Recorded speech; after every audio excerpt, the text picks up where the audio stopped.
Assalamualaikum warahmatullahi wabarakatuh. Perkenalkan, kami dari kelompok 6 yang akan mempresentasikan tentang skala pengukuran dan instrumen penelitian. Kelompok 6 beranggotakan saya, Clarissa Zikri Antini Putri Utami dengan NIM 380. Yang kedua, Setiabila Saputri dengan NIM 381. Maulida Alfa dengan NIM 382. Adnan Abdul Aziz dengan NIM 383. Atta Majid dengan NIM 384, Arneta Eka Putri dengan NIM 385, dan yang terakhir Imelda Kusumawardani dengan NIM 386. Next. Yang pertama, saya akan menjelaskan tentang skala pengukuran dan instrumen penelitian.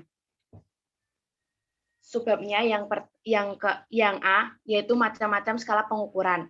Skala pengukuran merupakan kesepakatan yang digunakan sebagai acuan untuk menentukan panjang pendeknya interval yang ada dalam alat ukur, sehingga alat ukur tersebut digunakan dalam pengukuran yang menghasilkan data kuantitatif. Dengan skala pengukuran ini, maka nilai variabel yang diukur dengan instrumen tertentu dapat dinyatakan dalam bentuk angka sehingga akan lebih akurat, efisien, dan komunikatif. Sebagai contoh, yaitu pada timbangan emas sebagai instrumen untuk mengukur berat emas dibuat dengan miligram atau mg. Skala pengukuran dapat berupa berikut, yaitu skala nominal, skala ordinal, skala interval, dan skala rasio. Sedangkan skala sikap untuk penelitian, administrasi, pendidikan, dan sosial terdiri dari skala Likert, skala Goodman, rating scale, dan semantik diferensial. Next.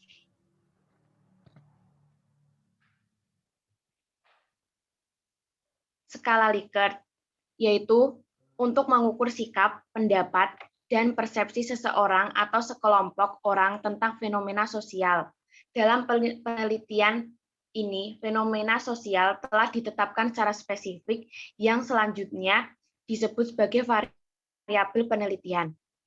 Jawaban setiap item instrumen skala Likert mempunyai gradasi dari sangat positif ke sangat negatif, antara lain A. Sangat setuju, B. Setuju, C. Ragu-ragu, D. Sangat tidak setuju. Untuk keperluan analisis kuantitatif, maka jawaban itu dapat diberi skor. Misalnya, setuju atau selalu, sangat atau sangat positif diberi skor 5. Yang kedua, apabila setuju, sering, atau positif diberi skala 4. Untuk persepsi ragu-ragu atau kadang-kadang atau netral diberi skor 3. Untuk persepsi tidak setuju atau hampir tidak pernah atau negatif diberi skor 2. Sedangkan untuk persepsi sangat tidak setuju atau tidak pernah atau diberi skor 1. Skala Likert dapat dibuat dalam bentuk checklist atau pilihan ganda. Untuk contoh bentuk checklist dapat dilihat di buku halaman 160-161. Sedangkan untuk contoh bentuk pilihan ganda dapat dilihat pada halaman 162. Next.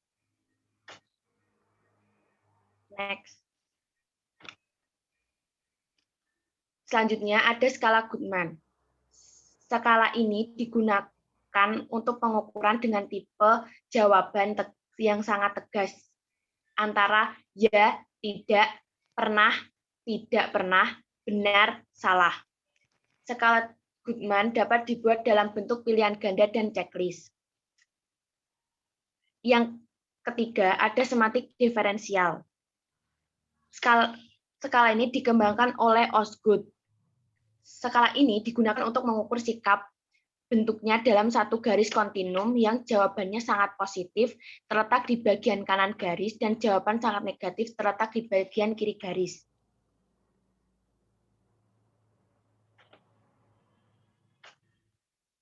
Untuk contohnya dapat dilihat di halaman 164.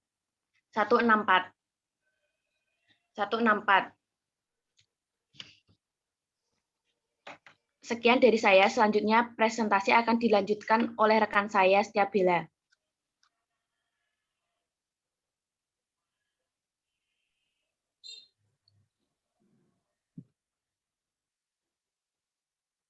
Next slide-nya, next. Sekarang yaitu rating scale. Rating scale itu data mentah yang diperoleh berupa angka, kemudian ditafsirkan dalam pengertian kualitatif. Dalam skala model rating scale, responden tidak akan menjawab salah satu dari jawaban kualitatif yang telah disediakan, tetapi menjawab salah satu jawaban kuantitatif yang telah disediakan. Oleh karena itu, rating scale ini lebih fleksibel, tidak terbatas untuk pengukuran sikap saja, tetapi untuk mengukur persepsi responden terhadap fenomena lainnya, seperti skala untuk mengukur status sosial ekonomi, kelembagaan, pengetahuan, kemampuan, proses kegiatan, dan lain-lain. Yang penting bagi penyusun instrumen dengan rating scale ini adalah harus dapat mengartikan setiap angka yang diberikan pada alternatif jawaban pada setiap item instrumen. Orang tertentu memilih jawaban angka 2, tetapi angka 2 oleh orang tertentu belum tentu sama maknanya dengan orang lain yang juga memilih jawaban dengan angka 2. Next. Contohnya yaitu bisa dilihat di halaman 166, seberapa baik data ruang kerja yang ada di perusahaan A. Berilah jawaban dengan angka 4 bila tata ruang itu sangat baik, 3 bila tata ruang itu cukup baik, 2 bila tata ruang itu kurang baik, 1 bila tata ruang itu sangat tidak baik. Lalu pertanyaannya bisa dilihat di halaman 166. Lalu bila instrumen tersebut diberikan kepada 30 responden, maka akan didapatkan data sebagai berikut. Datanya dapat dilihat pada halaman 169. Nah, dalam data tersebut dihasilkan jumlah skor yaitu 808. Nah, jumlah skor kriterium atau bila mendapat skor tertinggi yaitu 1.200, maka kualitas tata ruang kantor lembaga A mempersepsi 30 responden yaitu 818 dibagi 1.200 yaitu hasilnya yaitu 68%. Nah, maka nilai 818 itu termasuk dalam kategori interval kurang baik dan cukup baik, tetapi lebih mendekati cukup baik. Next. Selanjutnya yaitu instrumen penelitian. Instrumen penelitian adalah suatu alat yang digunakan mengukur fenomena alam maupun sosial yang diamati. Secara spesifik, semua fenomena ini disebut variabel penelitian. Contoh, variabel dalam ilmu alam misalnya panas, maka instrumennya kalorimeter. Variabel suhu, instrumennya termometer. Variabel panjang, instrumennya mistar atau meteran. Lalu, instrumen dalam penelitian sosial sudah tersedia dan telah teruji validitas dan reliabilitasnya, seperti instrumen untuk mengukur motif berprestasi, NACH untuk mengukur sikap, mengukur IQ, mengukur bakat, dan lain-lain. Jumlah instrumen penelitian tergantung pada jumlah variabel penelitian yang telah ditetapkan untuk diteliti. Misal, pengaruh kepemimpinan dan iklim kerja lembaga terhadap produktivitas kerja pegawai. Maka ada 3 instrumen yang perlu dibuat. Yang pertama yaitu instrumen untuk mengukur kepemimpinan, yang kedua instrumen untuk mengukur iklim kerja, yang ketiga instrumen untuk mengukur produktivitas kerja pegawai. Selanjutnya akan dijelaskan oleh teman saya yaitu Maulida.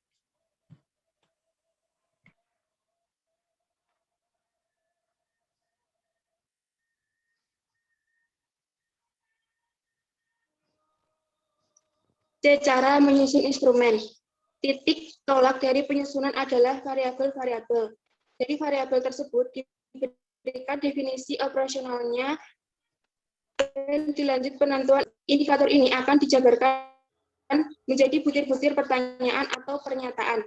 Dalam penetapan indikator diperlukan 1. Wawasan yang luas dan mendalam tentang variabel yang diteliti, 2. Teori-teori yang mendukungnya. Teori harus disusun secermat mungkin. Hal ini dapat dilakukan dengan seringnya membaca, baik itu buku ataupun jurnal. Next. Dimensi kualitas pelayanan menurut para Suraman dan Berry. Yang pertama adalah tangible atau nyata. Maksudnya adalah penampilan, baik itu bentuk peralatan, fasilitas, personel, harus terlihat secara nyata. Yang kedua, reliability atau teruji. Kemampuan untuk melakukan layanan adalah responsiveness untuk membantu pelanggan dan memberikan pelayanan secara cepat dan responsif. Yang keempat adalah kompetens atau kecakapan. Yaitu pengetahuan untuk melakukan pelayanan. Yang kelima adalah courtesy atau kesopanan, yaitu adanya rasa pertimbangan dalam melakukan sesuatu mahan. Yang keenam ada credibility atau dapat dipercaya. Maksudnya pelayanan harus dapat dipercaya, penuh kejujuran dan layak. Yang ketujuh adalah security atau keamanan. Dalam hal ini pelayanan harus terhindari bahaya ataupun resiko. Yang kedelapan adalah akses. Maksudnya adalah pelayanan harus mudah dalam keterjangkauannya. Communication atau komunikasi, yaitu sebuah informasi diberikan kepada pelanggan dengan bahasa yang mudah dipahami dan mudah dimengerti. Yang terakhir adalah understanding the customer atau memahami pelanggan. Dalam melakukan pelayanan harus berusaha mengetahui apa yang diinginkan oleh pelanggan.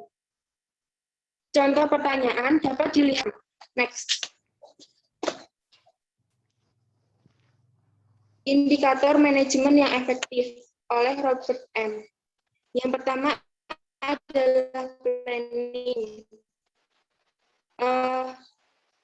Variabel planning adalah yang pertama mengembangkan rencana realistis, baik itu jangka panjang, jangka maupun jangka. Yang kedua, analisis resiko. Dan contoh variabelnya adalah menetapkan definisi yang jelas tentang fungsi, wewenang, dan juga akuntabilitas. Serta dalam pemilihan staf harus dipilih yang paling berkualitas.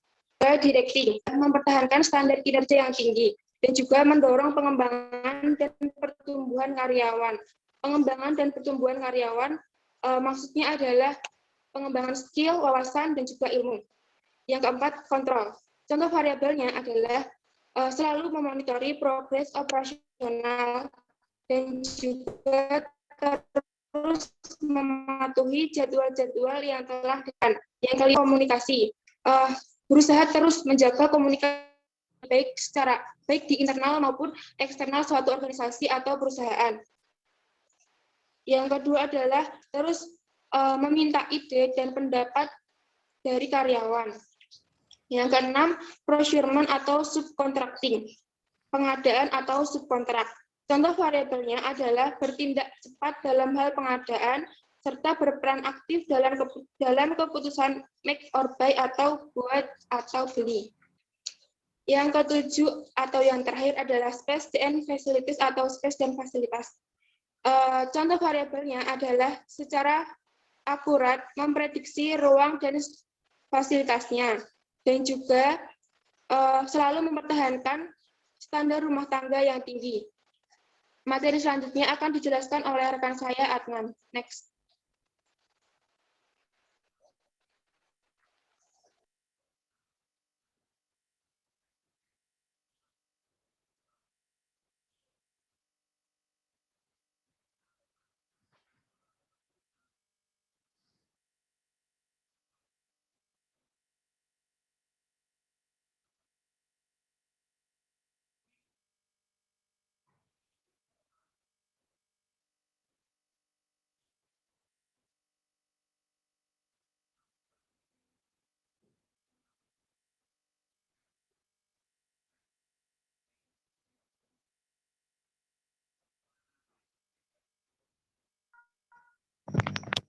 Ya, oke, di sini saya akan melanjutkan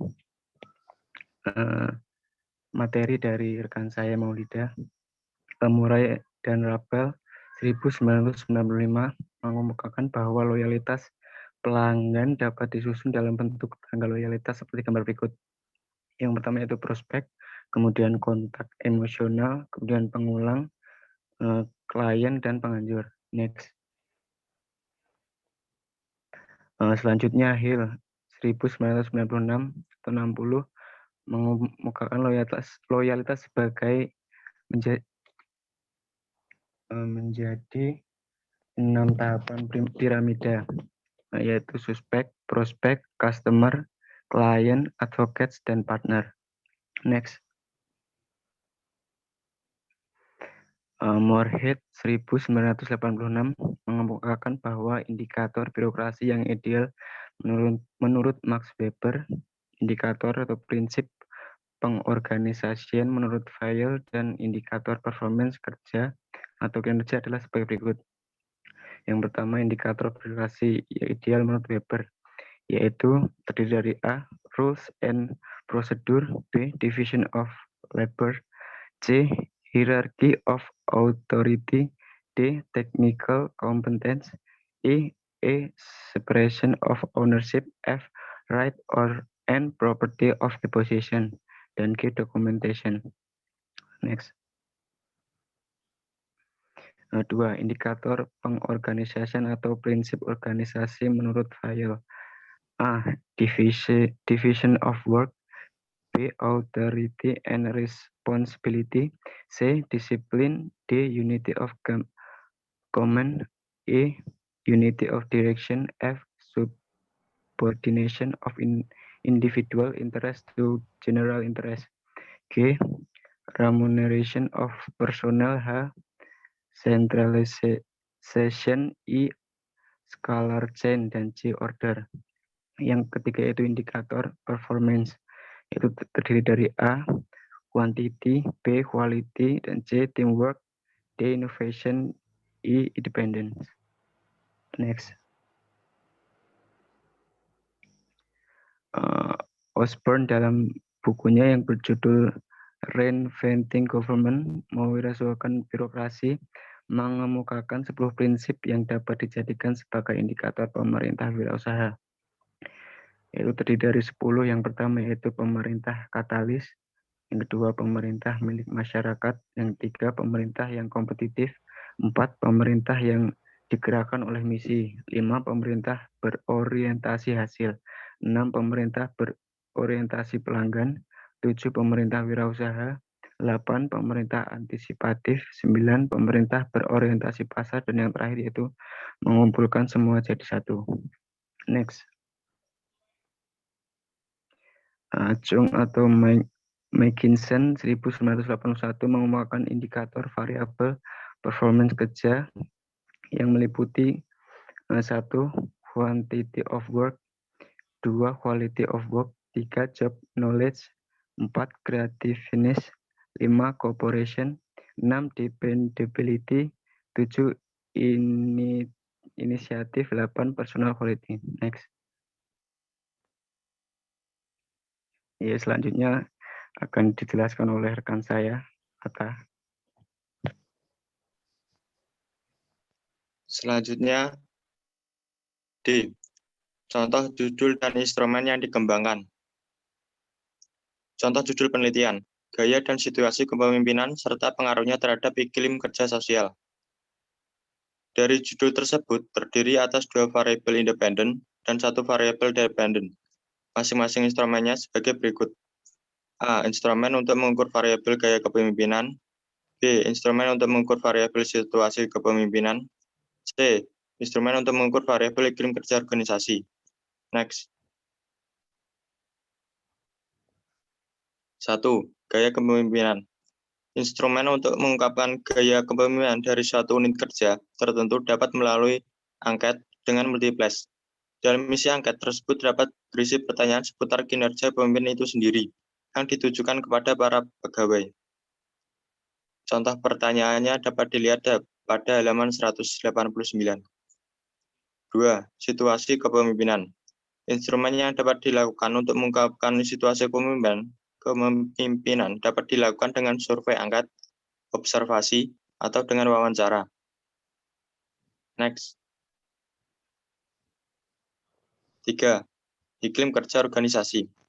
Hampir sama dengan instrumen pada situasi kepemimpinan, hal yang dapat dilakukan untuk mengungkapkan iklim kerja organisasi dapat juga dilakukan dengan angket, observasi, atau dengan wawancara yang dimana sumber data dari pegawai. Next. Selanjutnya akan dijelaskan oleh Arneta.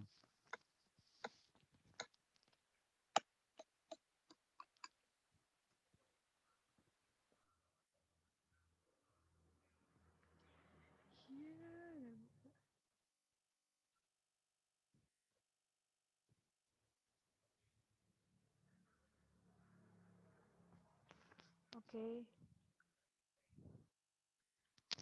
Lalu ada E, validitas dan reliabilitas instrumen.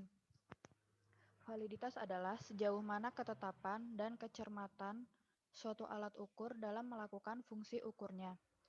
Reliabilitas adalah indeks yang menunjukkan sejauh mana suatu alat pengukur dapat dipercaya.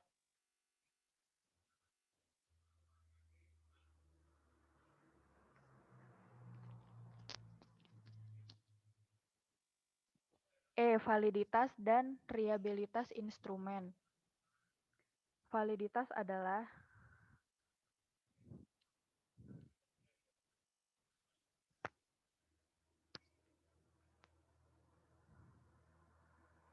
cek. Suara saya terdengar? Oke. E. Validitas dan reliabilitas instrumen.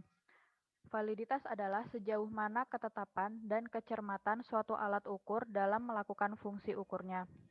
Reliabilitas adalah indeks yang menunjukkan sejauh mana suatu alat pengukur dapat dipercaya atau dapat diandalkan dalam hal mengukur apa yang akan diukur.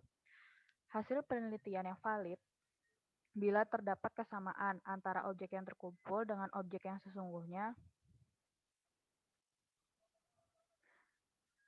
terjadi pada objek yang diteliti.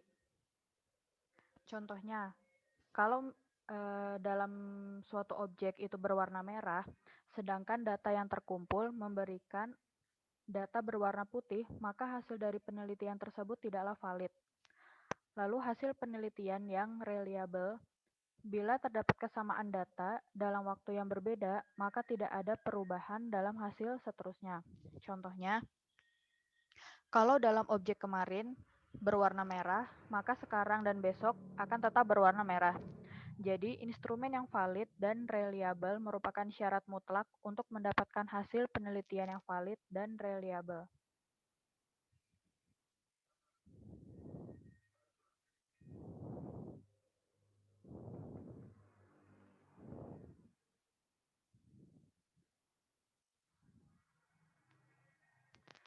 F. Pengujian validitas dan reliabilitas instrumen.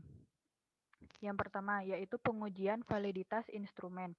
Yang A yaitu pengujian validitas konstruk. Untuk menguji validitas konstruksi, dapat digunakan pendapat dari ahli setelah instrumen dikonstruksi tentang aspek-aspek yang akan diukur dengan berlandaskan teori tertentu. Maka selanjutnya dikonsultasikan dengan para ahli. Para ahli diminta pendapatnya tentang instrumen yang telah disusun. Jumlah tenaga ahli yang digunakan minimal 3 orang dan mereka telah bergelar doktor sesuai dengan lingkup yang diteliti. Lalu yang B ada pengujian validitas isi. Untuk instrumen yang berbentuk tes, pengujian validitas isi dapat dilakukan dengan membandingkan antara isi instrumen dengan materi pelajaran yang telah diajarkan. Lalu yang C, ada pengujian validitas eksternal. Validitas eksternal instrumen diuji dengan cara membandingkan antara kriteria yang ada pada instrumen dengan fakta-fakta empiris yang terjadi di lapangan. Instrumen penelitian yang mempunyai validitas eksternal yang tinggi akan mengakibatkan hasil penelitian mempunyai validitas eksternal yang tinggi pula. Slide selanjutnya akan dijelaskan oleh teman saya, Imelda.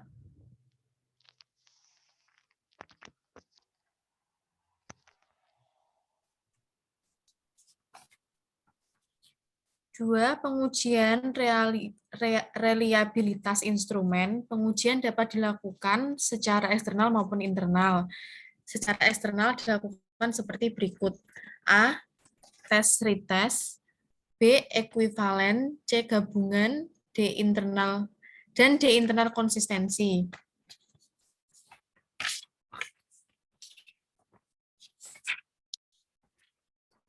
Dan rumus seperti di samping.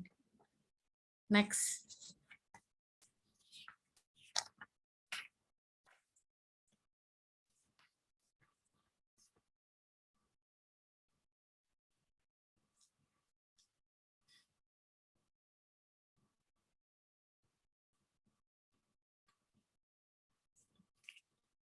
3. Contoh pengujian validitas dan reliabilitas instrumen.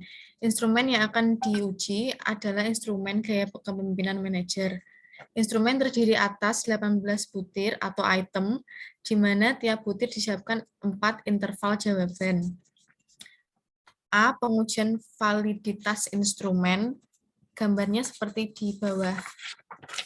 Itu. Next.